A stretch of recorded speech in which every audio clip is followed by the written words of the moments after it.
Malakand division کے مرکزی شہر بٹخیلہ جالاوانان میں الخدمت فاؤنڈیشن کے زیر اہتمام یتیم بچیوں کی اجتماعی شادی کے سلسلے میں ایک پروقار تقریب منعقد ہوئی۔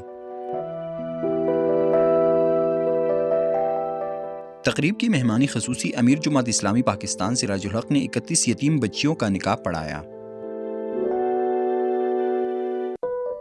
الخدمت فاؤنڈیشن خیبر پختونخوا نے فلاحی ادارہ ایڈ فار ایکشن کے اشتراک سے 31 جوڑوں کے لیے لاکھوں روپے مالیت کی گھریلو ضروریات کی اشیاء بھی خریدے، جس میں دلہا اور دلہن کے لیے ملبوسات بھی شامل تھے۔